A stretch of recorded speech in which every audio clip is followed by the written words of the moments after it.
The street outside the school was still and quiet. The air felt cool, with a gentle mist resting on top of the grass. Janet walked briskly along the sidewalk, her sturdy shoes making soft sounds against the cement. She carried a heavy backpack on one shoulder and clutched a travel mug filled with warm tea. This was how every morning started for Janet, for her. The world did not come to life with the sunrise. It started when the stars were fading. Long before anyone else arrived at the school gates, the old brick building looked huge and empty at 5:30 in the morning.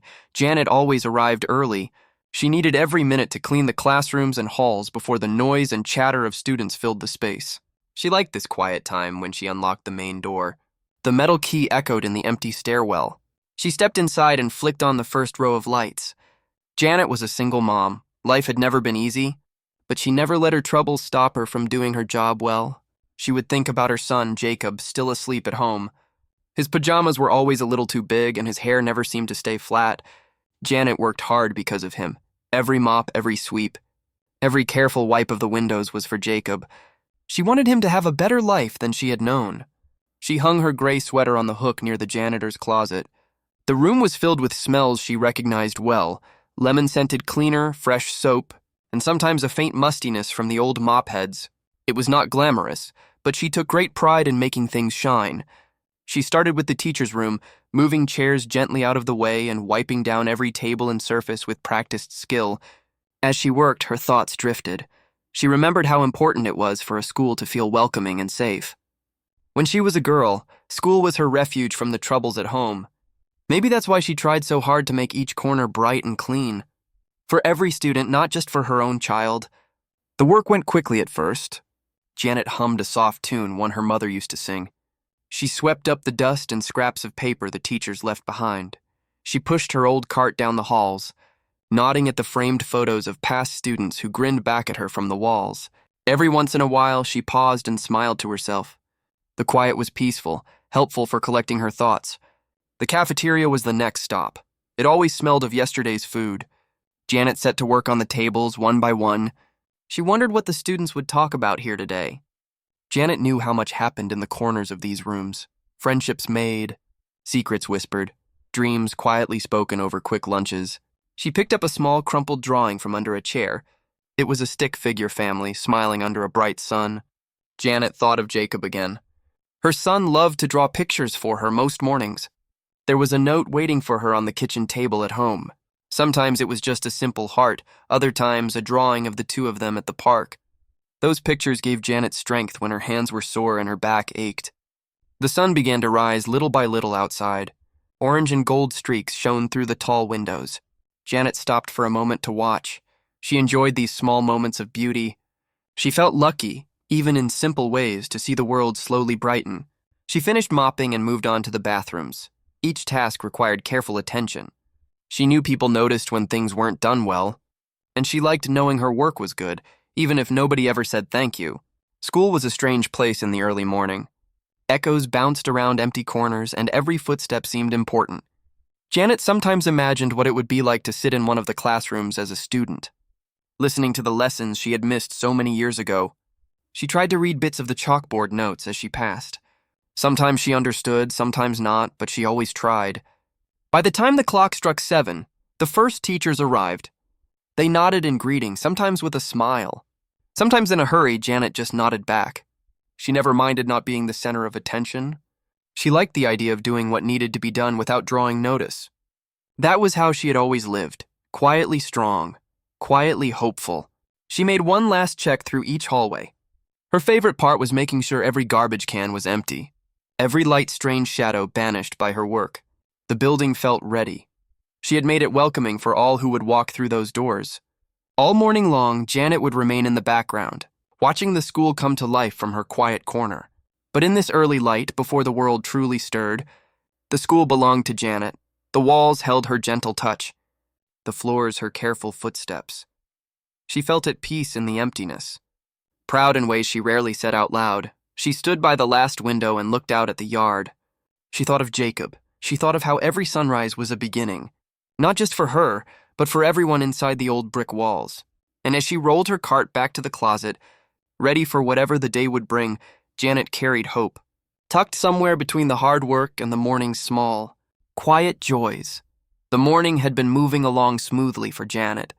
She had wiped down the cafeteria tables, straightened the chairs in the library, and swept the main entrance until it gleamed. The building was coming alive now. Teachers hurried past with stacks of papers. Students shuffled in with heavy backpacks, their voices bouncing off the tall ceilings. Janet stayed in the background, as she always did, watching the world move around her while she worked quietly in the corners. She was pushing her cart down the east hallway when she first heard it, a sound that didn't belong among the usual morning noise. It was faint at first, almost hidden beneath the chatter and footsteps. But it made her pause. Janet tilted her head and listened more carefully. There it was again, a soft, broken sound that made her chest tighten. Someone was crying. Janet's grip on the cart handle loosened. She stood still for a moment. Unsure if she should investigate or continue with her work, the sound came again, louder this time, filled with a kind of pain that only deep sadness or fear could bring. It wasn't the frustrated cry of a child who had dropped their lunch or forgotten their homework. This was different. This was the sound of someone truly hurting. Her feet moved before her mind could decide. Janet left her cart near the wall and walked toward the source of the crying. The hallway stretched long ahead of her, lined with student artwork and colorful posters about kindness and teamwork. The sounds grew clearer with every step. They came from somewhere near the music room, a place usually filled with laughter and piano melodies. As Janet turned the corner, she saw her. A young girl sat on a wooden bench just outside the music room door. Her knees were pulled up to her chest, and her face was buried in her arms. Her shoulders shook with every sob. Her backpack lay forgotten on the floor beside her, its zipper half open, spilling out a notebook and a pencil case. Janet slowed her steps, unsure of what to do. She wasn't a teacher or a counselor. She was just the janitor. Most people didn't even notice her. Would the girl want her help? Would she think Janet had no right to interrupt? These doubts swirled in Janet's mind, but the crying continued, raw and desperate. The hallway felt strangely empty despite the morning rush. It seemed like everyone else had missed this moment, or perhaps they were too busy to stop. Janet looked around, hoping a teacher might appear and take over, but no one came. The girl remained alone, trembling on the bench. Lost in whatever storm was raging inside her, Janet took a deep breath and stepped closer. She could see the girl more clearly now. She looked about 10 or 11 years old, with dark hair tied back in a ponytail that had come loose. Her school uniform was wrinkled, and her hands gripped her knees tightly. As if holding herself together, tears streamed down her face, and her breathing came in short, jagged gasps. "Sweetheart," Janet said softly, her voice gentle and careful. The girl didn't respond. She seemed lost in her own world, unable to hear anything beyond the noise of her own distress. Janet knelt down slowly, bringing herself to the girl's level. She didn't want to startle her or make things worse. "Are you okay?" Janet asked, though the answer was obvious. The girl finally lifted her head slightly. Her eyes were red and swollen. Her cheeks were wet with tears. She looked at Janet for just a moment before burying her face again, another wave of sobs overtaking her. Janet's heart ached. She thought of Jacob, her own son, and how helpless she felt whenever he was upset. She wanted to fix things, to take away whatever was causing this child so much pain, but she didn't know what had happened. She didn't know if the girl was hurt, scared, or just overwhelmed. "It's going to be okay," Janet whispered, though she wasn't sure if that was true. She just wanted the girl to know she wasn't alone. Janet sat down on the bench beside her, keeping a respectful distance but staying close enough to offer comfort. The girl's crying didn't stop, but it seemed to soften just a little. As if knowing someone cared made the burden slightly lighter, Janet reached into her pocket. Her fingers brushed against something small and familiar. It was a tiny bottle of bubbles. She had bought it weeks ago at the dollar store for Jacob. He loved bubbles. They always made him laugh when he was sad. Janet had started carrying the bottle with her, just in case her son needed cheering up after a tough day. Now looking at this crying girl, Janet wondered if bubbles might help here too. It seemed silly, almost childish. But sometimes the simplest things brought the greatest comfort. She pulled the bottle out and twisted off the cap. The familiar scent of soapy liquid filled the air, without saying a word. Janet dipped the small wand into the bottle and brought it to her lips. She blew gently, and a stream of bubbles floated into the hallway. They shimmered in the light from the windows, reflecting tiny rainbows as they drifted through the air. Some popped quickly, others floated higher, dancing on invisible currents. The girl's sobbing paused. Just for a second, Janet blew again. sending more bubbles into the space between them. This time, the girl peeked up. Her tear-filled eyes followed one bubble as it floated past her face, then another and another. Her breathing slowed. Her grip on her knees loosened slightly. Janet kept blowing bubbles, one gentle breath after another. She didn't speak, didn't ask questions. She just filled the air with tiny, fragile spheres of light and color. And slowly, quietly, the girl's tears began to fade, replaced by something softer, something almost like wonder. The bubbles floated through the air like tiny messengers of hope. Each one caught the light from the hallway windows and transformed it into something magical. Rainbow colors danced across their surfaces, spinning and shifting with every gentle drift. Janet kept blowing, her breath steady and calm, creating more and more of these fragile spheres. The girl's crying had quieted to soft hiccups. Her red, swollen eyes followed the bubbles with a kind of desperate curiosity, as if they were the only things in the world that made sense right now. One bubble floated close to her face, hovering just inches away before popping silently.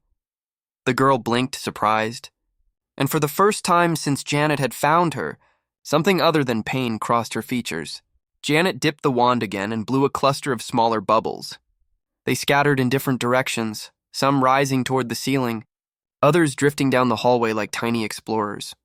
The girl watched them all, her breathing beginning to match the rhythm of Janet's gentle breaths. Deep in, slow out, deep in, slow out. It was a pattern that calmed the nervous system. Though neither of them spoke about it, they simply existed in this moment together. "They're pretty," the girl whispered. Her voice small and fragile. It was the first time she had spoken, and Janet felt a warmth spread through her chest. She smiled softly and nodded, continuing to create more bubbles without saying anything. Sometimes silence was more comforting than words. Sometimes just being present was enough. The girl slowly lowered her knees from her chest and sat up a little straighter. Her hands were still trembling slightly, but her shoulders had relaxed. The tight, panicked energy that had gripped her body was beginning to loosen. She reached out tentatively toward a bubble floating nearby. Her finger touched it gently, and it popped with the softest sound.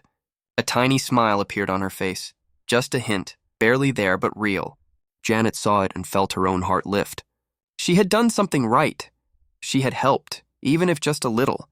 She blew another stream of bubbles, and this time the girl actually laughed, a quiet, shaky sound that held the beginnings of relief. "My mom used to blow bubbles with me," the girl said after a moment.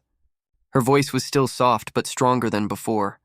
"When I was little, we used to go to the park. She would bring a big bottle of bubbles, and we would see who could blow the biggest one." Janet listened carefully, still blowing bubbles but giving the girl space to speak. She could sense that this memory was important, that it connected to something deeper. "That sounds really nice," Janet said gently. Her voice was warm and kind, free of judgment or pressure.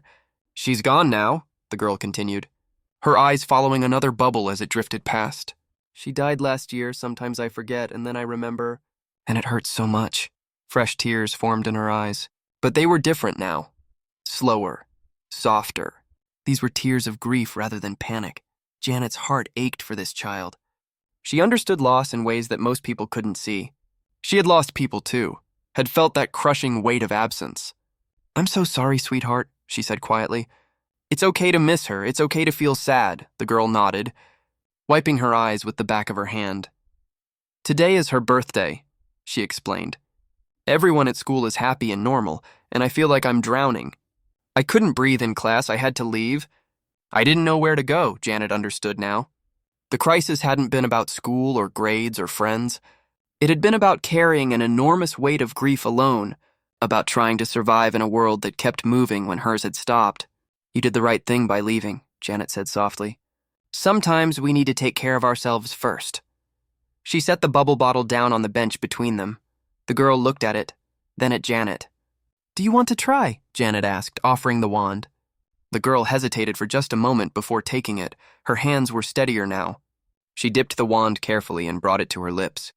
She blew gently, and a perfect bubble emerged, growing larger and larger before finally breaking free and floating upward. The girl watched it rise, and something shifted in her expression. It was as if the bubble carried a piece of her sadness with it. Releasing it into the air where it could float away. "She would have liked this," the girl whispered, blowing more bubbles. "She would have said the bubbles are like little pieces of joy." Janet smiled, her eyes warm with understanding. Then let's make some more, she said, for her and for you. They sat together on that bench for several more minutes, taking turns blowing bubbles, the hallway filled with shimmering spheres, each one a tiny act of healing.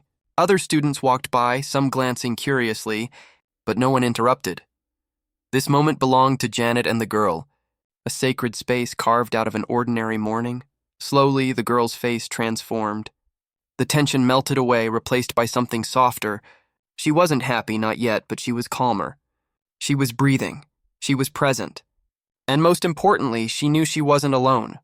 A stranger had stopped, had seen her pain, and had offered the simplest gift, presence and kindness. "What's your name?" the girl asked finally, looking at Janet with genuine curiosity. "Janet," she replied with a gentle smile. "What's yours?" "Emily," the girl said, her voice stronger now. "Thank you, Janet. Thank you for stopping." Janet reached over and gently squeezed Emily's shoulder. "Anytime, sweetheart. Anytime you need someone, you can find me. I'm always here." Emily nodded, clutching the bubble bottle in her hands like it was something precious. She stood up slowly, picking up her backpack from the floor. She looked down the hallway toward her classroom, then back at Janet. "I think I can go back now," she said quietly. Janet stood as well. "You're very brave." "Emily," she said, "your mom would be proud of you." Emily's eyes filled with tears again, but this time they were mixed with something else. Gratitude, maybe even a little bit of peace. She nodded and walked slowly down the hall.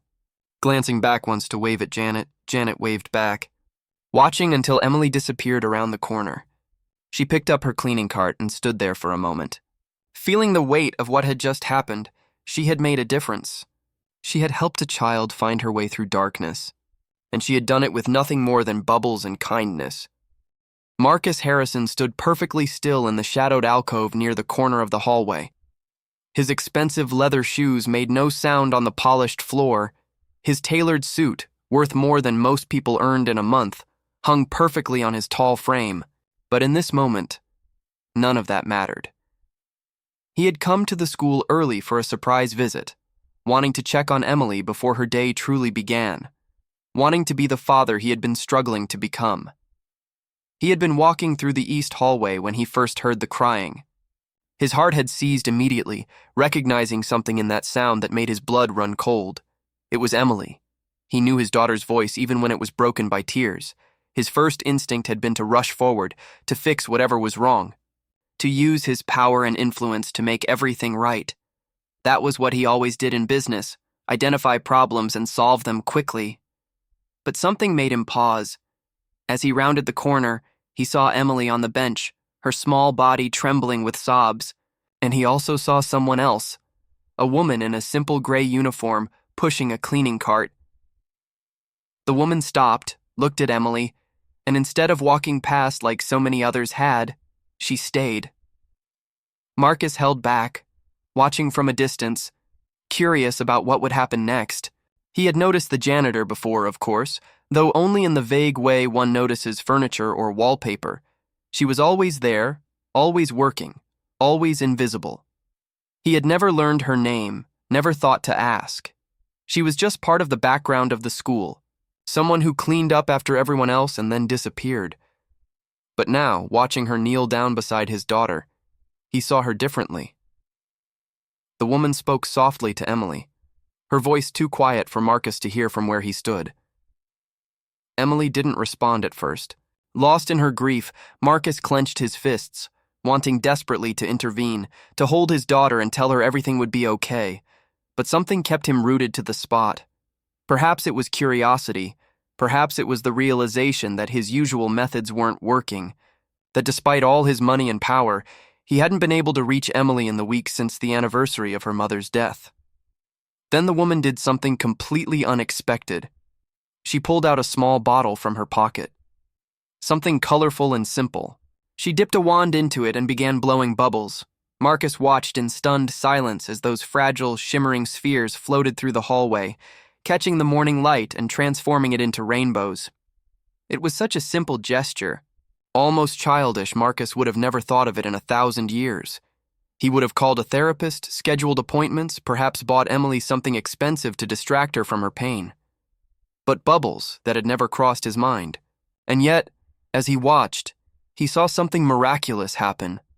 Emily's crying began to quiet. Her shoulders, which had been shaking with the force of her sobs, started to relax.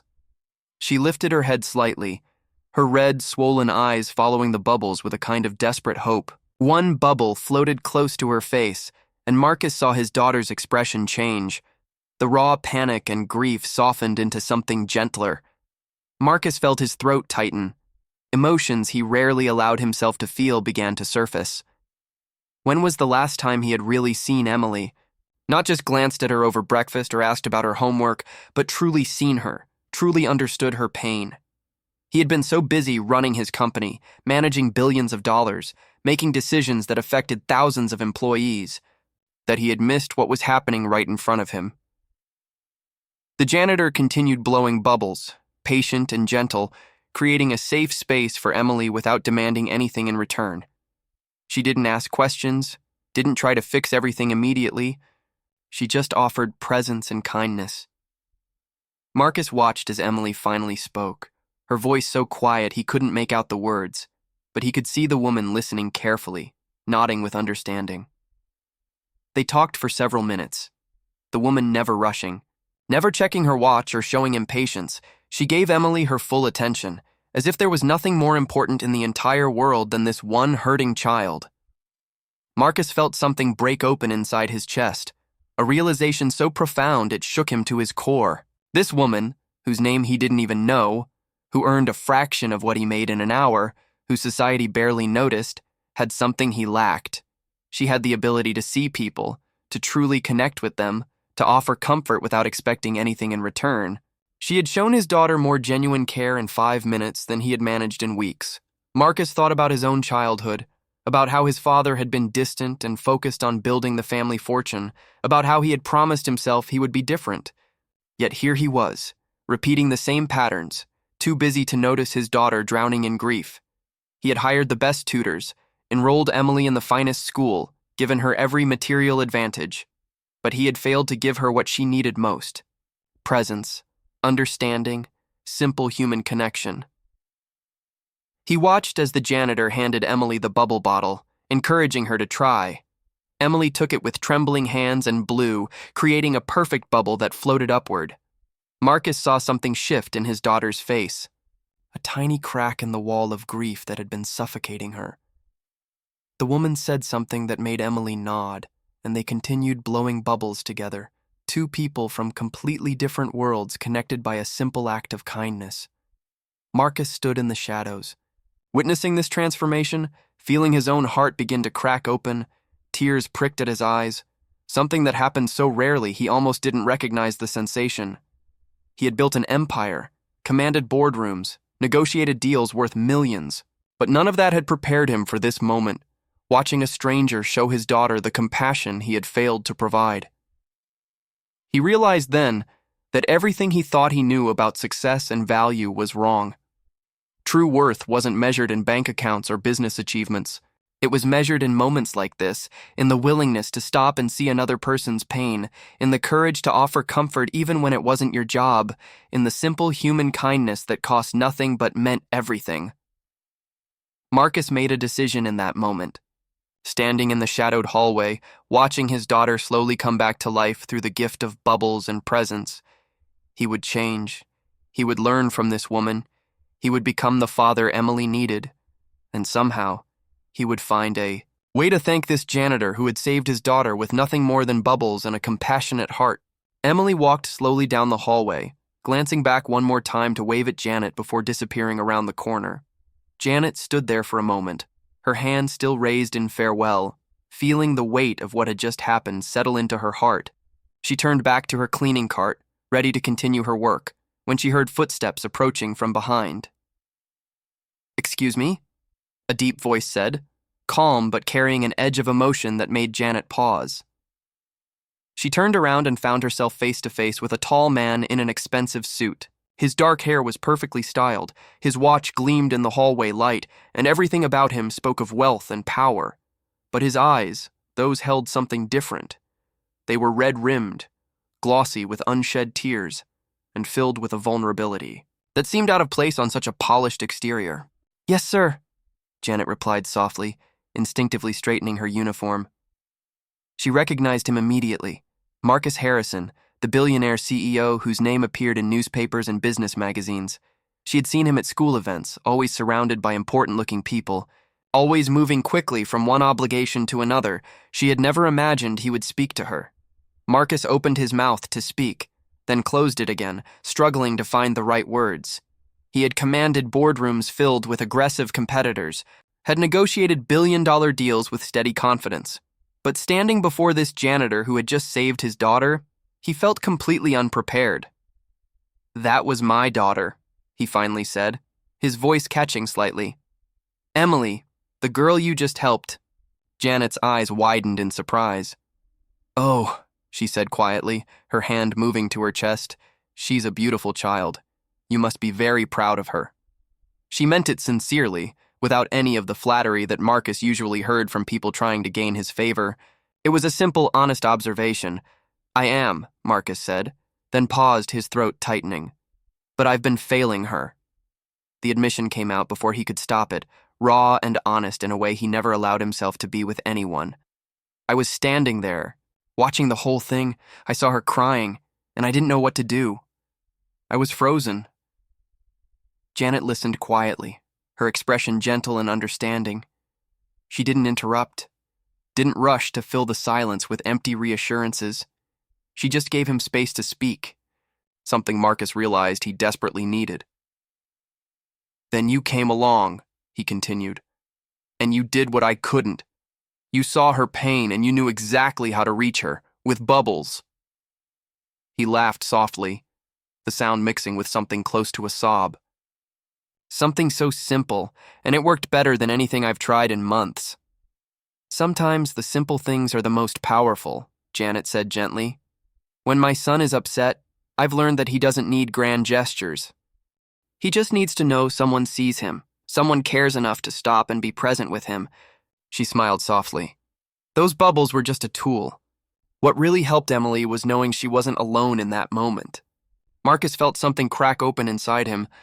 The words hit him with the force of truth he had been avoiding. "Her mother died a year ago," he said quietly, the words painful to speak aloud. "Today is her birthday. I should have known Emily would struggle today. I should have stayed home with her, but I had meetings, conference calls. Things I told myself were important." He shook his head, disgusted with himself. "I've given her everything money can buy, but I haven't given her what she actually needs." "You're here now," Janet said, her voice warm with compassion rather than judgment. "That matters. Recognizing what needs to change is the first step toward becoming who your daughter needs you to be." She paused, choosing her words carefully. "Children are resilient, but they need to feel loved and seen. They need to know that they matter more than anything else in the world." Marcus nodded, unable to speak for a moment as emotions overwhelmed him.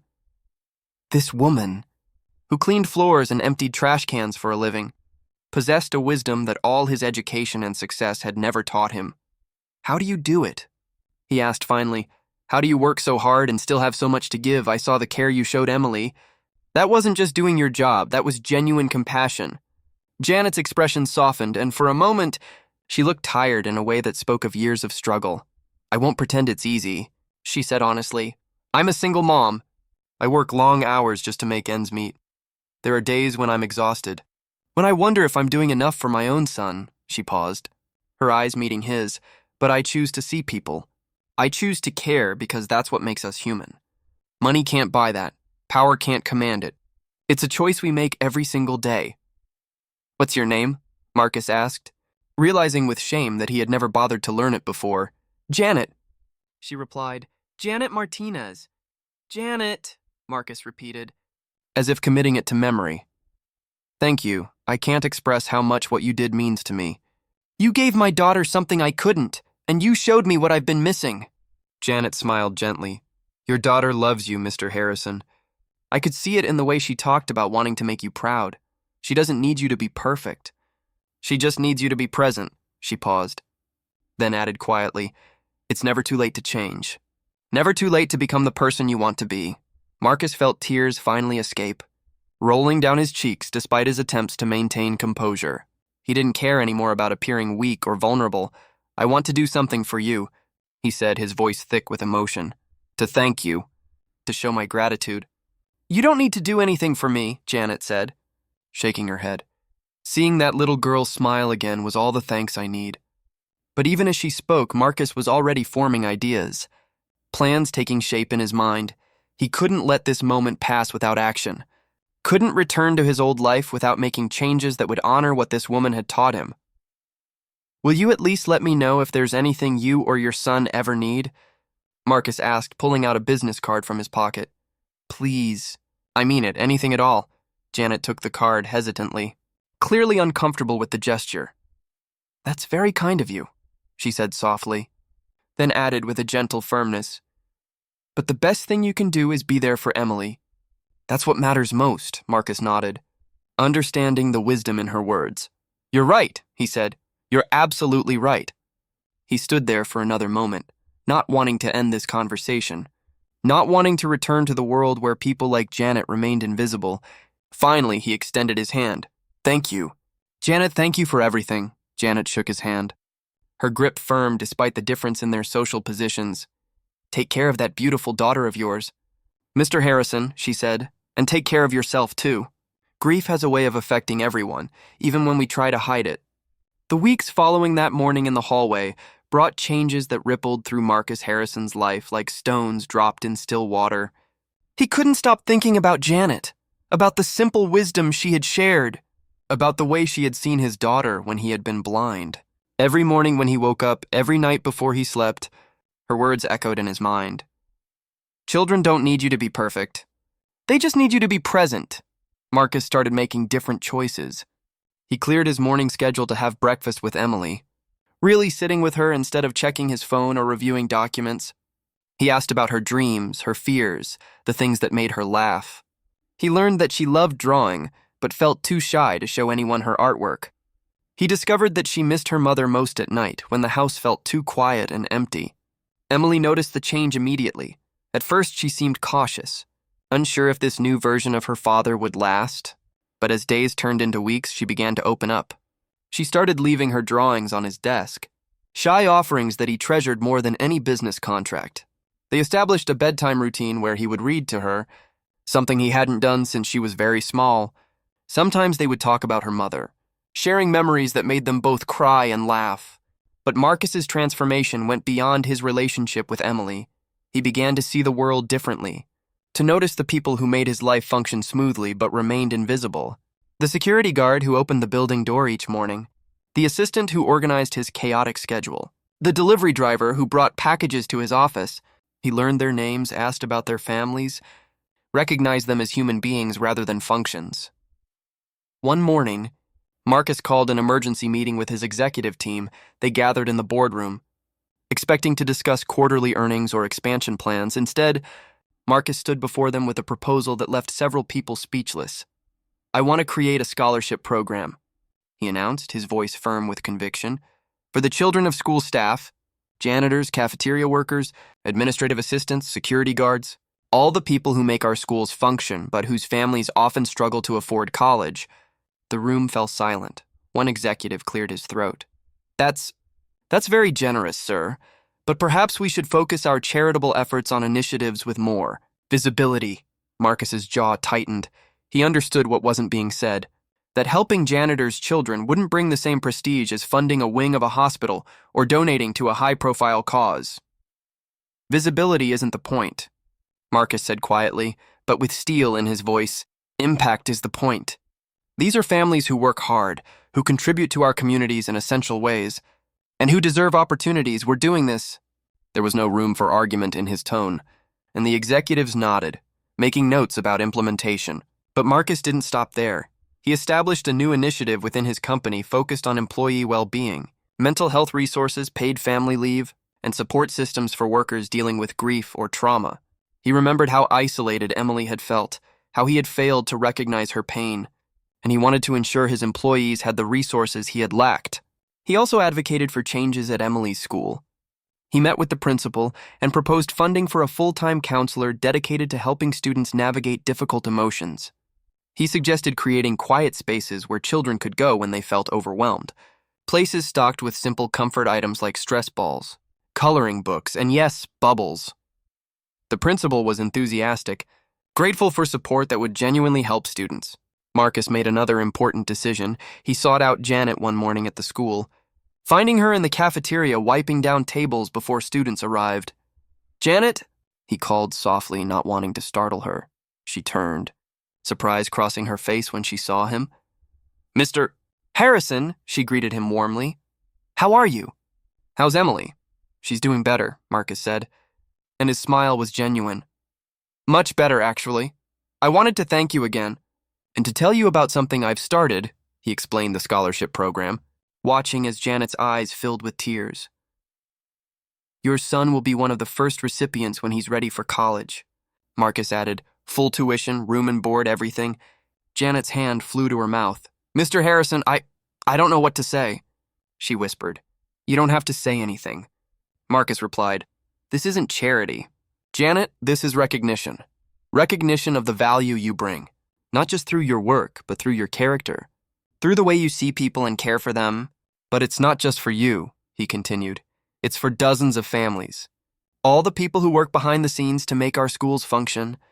Their children deserve opportunities too." Janet wiped her eyes, overwhelmed with emotion. "This will change lives," she said softly. "You have no idea how much this means." "I think I do," Marcus replied, "because you changed mine.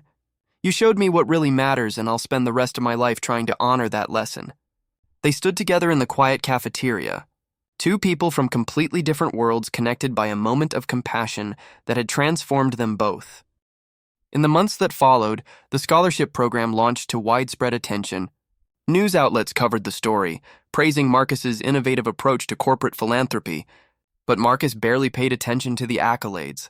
What mattered to him were the letters he received from families, parents writing to thank him through tears, children sharing their dreams of becoming doctors, teachers, engineers, dreams that now seemed possible. Emily kept the bubble bottle Janet had given her on her nightstand. Sometimes, when grief threatened to overwhelm her, she would blow bubbles in her room, watching them catch the light and remembering that morning when a stranger had seen her pain and offered comfort. She had started drawing again, and her pictures now included images of bubbles floating through hallways, carrying hope. Marcus framed one of Emily's drawings and hung it in his office. It showed a small figure on a bench with bubbles surrounding her. And in the background, two figures watched, one in shadows and one in light. Emily had titled it, "The Day Everything Changed," and Marcus knew she was right. That morning in the hallway had been a turning point. A moment when simple kindness had sparked a transformation that would ripple out to touch hundreds of lives. He had learned that true wealth wasn't measured in bank accounts, but in the connections we forge, the compassion we offer, and the changes we inspire in the world around us. And it had all started with a janitor who stopped to help a crying child. Armed with nothing but bubbles and a generous heart, 6 months had passed since that morning in the hallway, and the changes continued to ripple outward like waves spreading across a vast ocean. Marcus Harrison sat in his office, reviewing applications for the scholarship program that had grown beyond anything he had initially imagined. What started as a plan to help school staff families had evolved into something much larger, a comprehensive initiative that was transforming lives across the entire district. The program now included not just full college scholarships, but also funding for vocational training, technical certifications, and apprenticeship opportunities.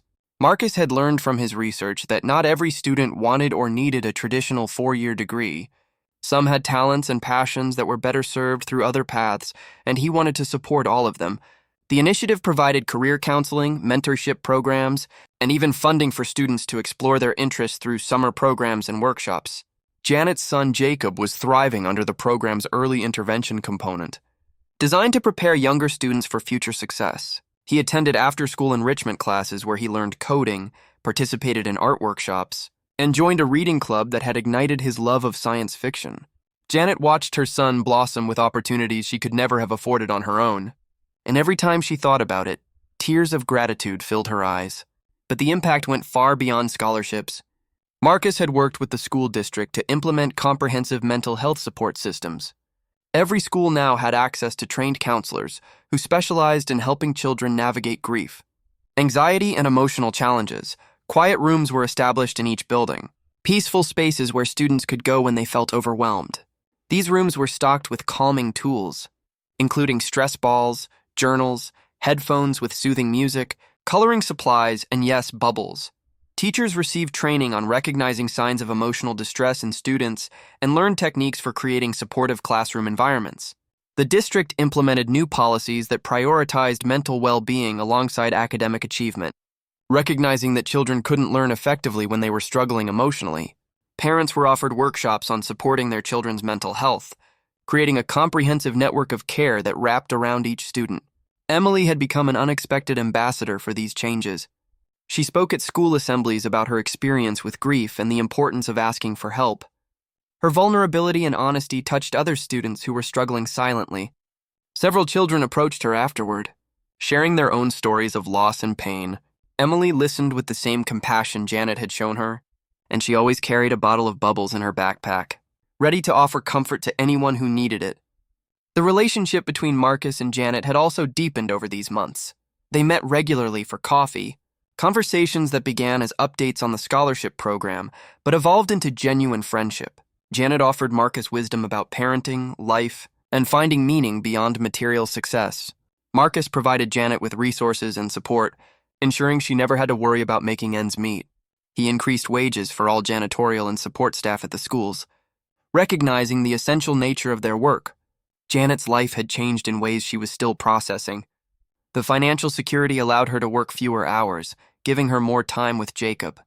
She enrolled in evening classes at the community college. Pursuing the education she had always dreamed of but thought was impossible, Marcus covered her tuition and books, insisting it was the least he could do. Janet studied social work, hoping to eventually help other families facing the challenges she had overcome. The story of that morning in the hallway had spread through the community, inspiring others to notice and help people around them. Teachers started carrying small comfort items for struggling students. Parents organized support groups for families dealing with grief. Local businesses launched their own initiatives to support school staff and students. The entire community seemed to have awakened to the power of simple kindness. Marcus established an annual award in honor of that transformative morning. The Compassionate Action Award recognized individuals who demonstrated extraordinary kindness in ordinary moments. The first recipient was Janet, honored at a ceremony where she stood uncomfortably in the spotlight while hundreds of people applauded. Emily presented her with the award, a sculpture of bubbles floating upward, symbolizing hope rising from difficult moments. During her acceptance speech, Janet spoke quietly but powerfully. "I didn't do anything special that morning," she said, her voice trembling slightly. "I just saw a child who needed help, and I stopped. That's all any of us need to do. See each other, really see each other, and choose to care." The audience sat in moved silence, many wiping tears from their eyes. Her words were simple but profound, a reminder that changing the world doesn't require grand gestures. Just consistent, genuine compassion. Emily kept every letter she received from scholarship recipients, reading them when she felt sad or overwhelmed. One letter came from a girl whose mother worked in the school cafeteria. She wrote about how she had always dreamed of becoming a veterinarian, but thought it was impossible because her family couldn't afford college. Now, thanks to the scholarship, she would be attending university in the fall. She ended her letter with words that made Emily cry. "Your father's kindness gave me back my future. But it was your pain and your healing that inspired this gift. Thank you for being brave enough to hurt and brave enough to heal." Marcus framed that letter and hung it beside Emily's drawing in his office. Together, they represented what mattered most to him now. Not profits or prestige, but the human connections that give life meaning. The courage to be vulnerable and the willingness to transform personal pain into collective healing. He had learned that true success wasn't measured by what you accumulated, but by what you gave away, not in money necessarily, but in attention, compassion, and genuine care. The hallway where Janet had found Emily had been dedicated as a quiet reflection space. A small plaque on the wall read, "In this place, kindness changed everything. May we all have the courage to stop, to see, and to care." Students passed it every day, a reminder that their struggles mattered, that help was available, that they were never truly alone. Janet still worked as a janitor. Though she could have quit with the financial support Marcus provided, she loved the work. Loved being present in the school where she could watch over students like a quiet guardian.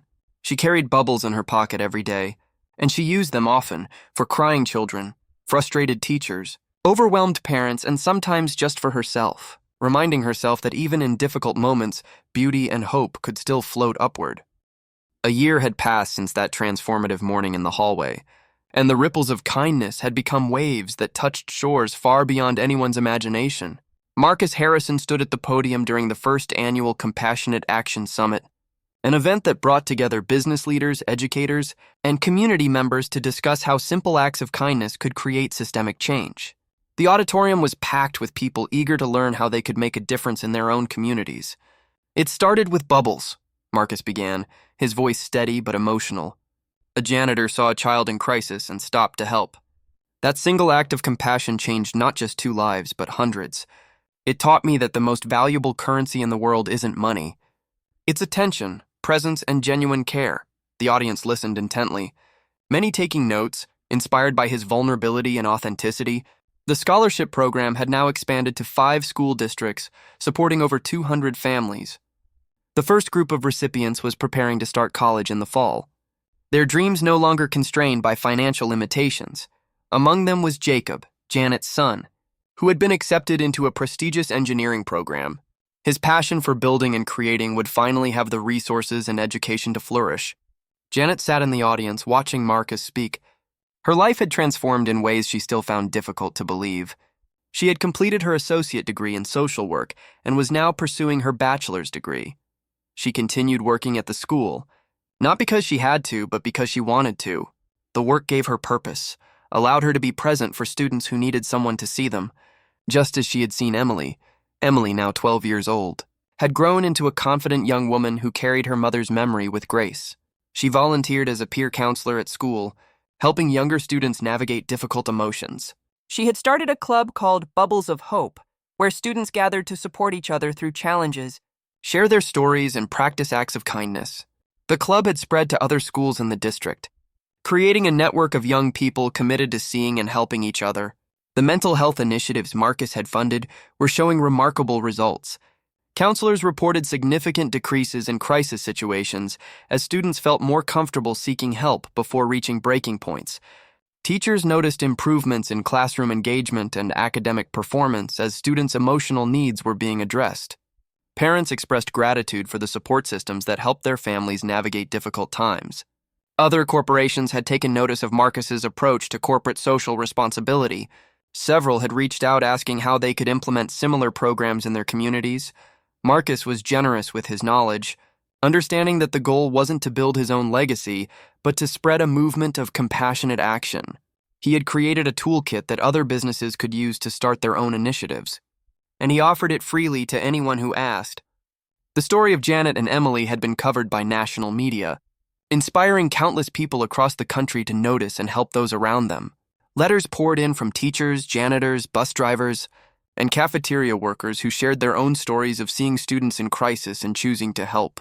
The narrative shifted from celebrating only grand philanthropic gestures to recognizing the power of small, consistent acts of kindness. One particularly moving letter came from a janitor in another state who wrote about finding a suicidal teenager in a bathroom and sitting with her for 2 hours. Just listening and offering presence, the girl was now in therapy and doing better. And the janitor credited Janet's story with giving her the courage to get involved instead of calling for help and walking away. "You showed me that we all have the power to save lives," the letter read. "Not with degrees or credentials, but with compassion and willingness to see people." Marcus had also made changes within his company that reflected his new values. He implemented policies that prioritized employee well-being over profit margins, offering generous mental health benefits, flexible work arrangements for parents, and support systems for employees dealing with grief or trauma. Surprisingly, these changes had actually improved productivity and employee retention, proving that caring for people was not just morally right, but also good business. The company had become known as one of the best places to work, not because of the highest salaries, though they paid well, but because employees felt valued as whole human beings rather than just workers. Marcus had learned that when you invest in people's well-being, they invest their best selves in their work. It was a lesson that seemed obvious in hindsight, but had eluded him for most of his career. Janet and Marcus had become close friends, meeting regularly for coffee and conversation. Their friendship transcended the vast differences in their backgrounds and resources.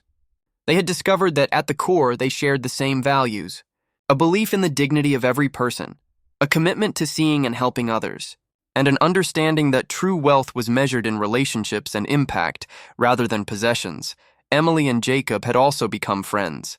Bonded by their mother's connection and their own shared experiences of growing up with single parents who worked incredibly hard, they studied together, supported each other's dreams, and embodied the kind of friendship that crosses social boundaries. Their relationship was a testament to what was possible when people chose connection over division. The hallway where it all began had become something of a pilgrimage site for visitors to the school. People would stand at the dedication plaque, reading the words about kindness changing everything. Many left small bottles of bubbles on the bench, creating an impromptu memorial to the power of simple gestures. Teachers incorporated the story into their lessons about empathy, compassion, and the importance of noticing people who might be struggling. As Marcus concluded his speech at the summit, he invited Janet and Emily to join him on stage. The three of them stood together, representing how one moment of compassion had created concentric circles of change that continued expanding outward. "The question isn't whether we have the resources to make a difference," Marcus said, his arm around Emily's shoulder while Janet stood beside them. "The question is whether we have the courage to stop, to see and to care. Every single one of us has that power. Every single day presents opportunities to be someone's Janet, to be the person who notices pain and offers comfort." The audience rose in a standing ovation, not just for the three people on stage, but for the possibility their story represented. The possibility that ordinary moments could become extraordinary, that simple kindness could spark transformation, that every person, regardless of their position or resources, had the power to change the world. Janet still carried bubbles in her pocket every day. She still worked at the school, still saw children who needed comfort, still chose to stop and help. But now she knew that those small acts weren't just helping individual children, they were part of a larger movement, a ripple that had become a wave, proof that kindness, when witnessed and multiplied, had the power to transform not just lives but entire communities. The story that began with a crying child and a bottle of bubbles had become a testament to the profound truth that the most powerful force in the world isn't money or status or achievement. It's the willingness to see another person's pain and respond with compassion. It's the courage to be present in someone else's darkest moment. It's the simple revolutionary act of caring,